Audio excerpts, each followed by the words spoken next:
October 27, 2025, officers responded to a report of a major theft involving an employee accused of stealing a large amount of cash and high-value products from an optician clinic. Hi. It's me. It's me. All right. What we got going on? So when we came in and opened this morning, my employee realized the door was unlocked. Okay. The alarm code was not set, so it wasn't beeping like it normally is. Oh. And then when she turned on lights and things and proceeded, she saw things were kind of disarray. Okay. What exactly was disarray? So this one here, all of this front-facing part was like all disheveled. I have pictures of it. And then as you can see, there's holes in here. This is always very full, so we know about theft or not. So these missing holes are all missing. Okay. And then our cash drawer has a key that's in our front desk area. All of the drawers were open to find said key. Okay. Key is gone, but the cash drawer is still here. Okay. Do you guys have any cameras inside? We do, but they unplugged it. Okay. And we don't have access to the actual footage. Like there's a code that you have to put in. And so when I got put on as a manager, the manager before me was fired. So I didn't learn any of that stuff. Okay. Okay. Do you have an itemized list, like how much was taken roughly? We couldn't. So when I talked to the first dispatcher, they said not to touch anything. So I couldn't do inventory, but I did run the inventory. We just haven't actually cross-referenced what it is that's missing. Okay. And obviously he's now touching stuff because we don't think anything over here was taken, but Just- he was just helping a patient. So. Okay. So I don't actually know what's taken from Oakley yet. Well, stop what you're doing. Put it at your desk or do whatever with it. Okay. So. Okay. But Yeah. this is already one thing that I always keep full because this is an easy way for me to see if somebody was taken if the patient was here. Okay. But let me see. I'll show you the So the main thing now is we can't open the store because I don't actually know if I have cash in my cash drawer. Or if they've taken it. You still haven't checked? We don't have the You key. don't have the key. So I'd have to literally break it in order to see.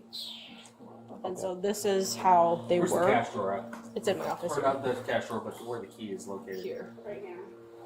And I was told for you guys to have to do fingerprinting if you needed to or what have you. But this is what it looks like, and this is supposed to be how it is now. Yeah, the So, problem is there's like this 1,000 is- people who touch this. Okay. Okay. And then, like, she walked past, and this is we have to be very tidy so we know things are what have you. Right. But this is how the drawers was when she got here. Okay. Like, opened like this. So besides this main area, nothing back there has been touched that you know No, of. the rooms are fine. Just this front area. It's not like it's right here. It's Okay. This area right here. Sorry, do you mind if I come back and have a little look and stuff like that? This is a contact lens. Nothing was taken Where's from this here. drawer? No. And literally in my office, nothing was touched other than the camera, which is still unplugged, and this is where it's unplugged here. So this is the cash drawer where we would hold the cash. Have you tried plugging it back in? No, I didn't know where it went, to be honest.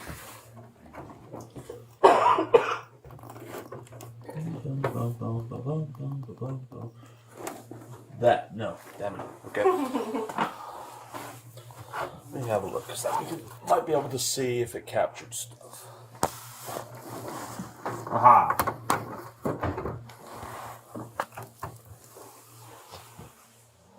When?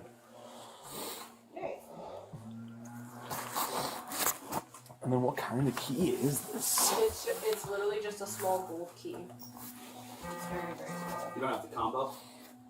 It's not in the safe, it's the upper. The one. Oh, gotcha. This one? Yeah, see, the light you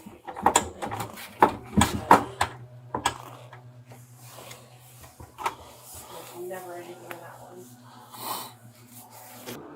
So you got here, actually, why don't we just step inside this room real quick? Have a seat. Do you need this room? No, we're just gonna sit in here. What is that? No, this is, I'm gonna call the... Okay. Yeah, just have a seat. Alright, so you got here at 8:24, 8:25? Yeah. Okay. What was the first thing that kind of made you realize that something was wrong? It was odd that the door wasn't locked. Okay. That was the oddest. But when I came in and I saw the stuff moved, I'm like, maybe they just forgot to lock it? You know?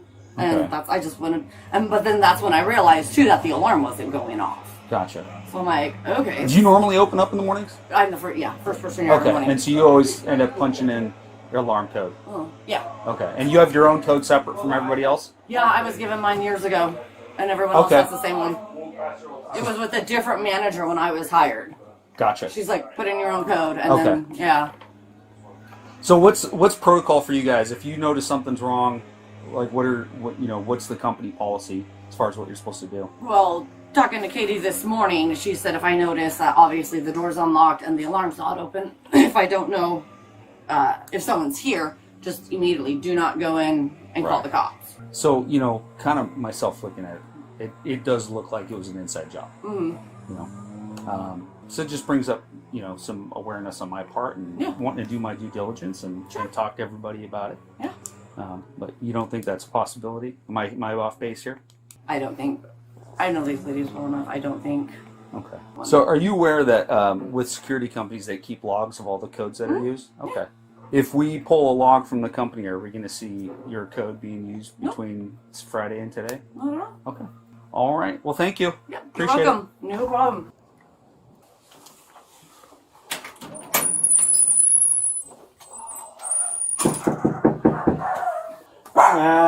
It's us. Hey, Can we come in? Can we come in and you can step out and talk to us for a bit?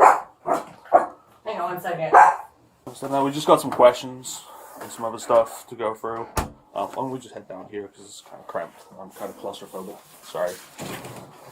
Are you guys investigating right now? Yes, ma'am. Yes, we are. Okay, just go ahead, put your hands behind your back. I call my fiance. We'll My phone's in there. we'll get some stuff in a second. So you are under arrest for Berg 2, which is a felony.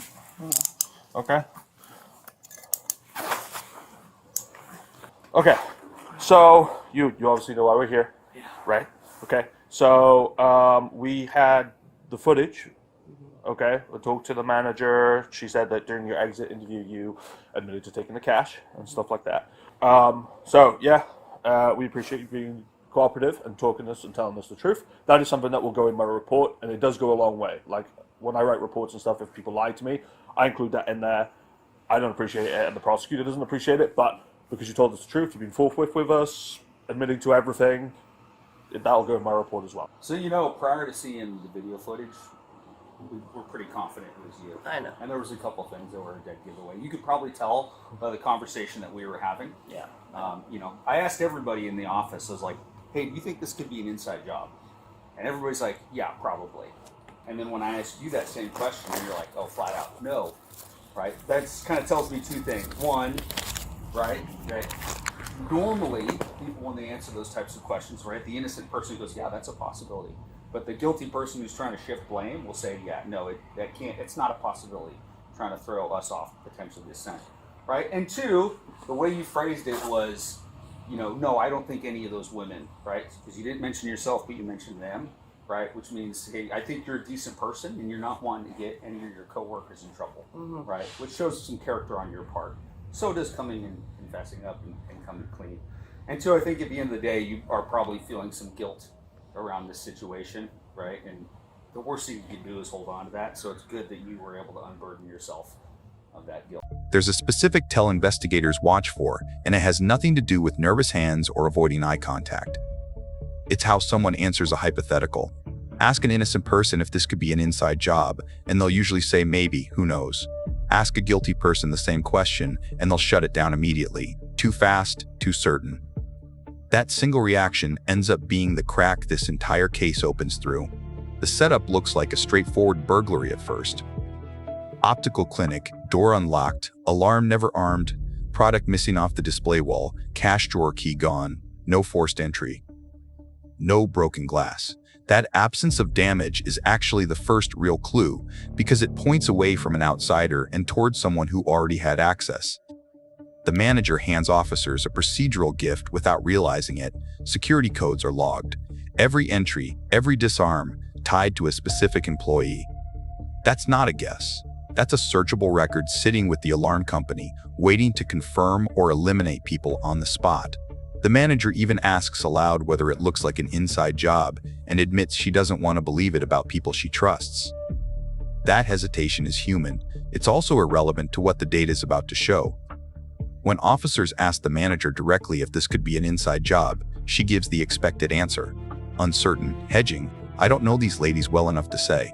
Normal response. Then they ask the same question to the employee who's about to be arrested. Flat, immediate denial. No hedge. No, maybe. Just no.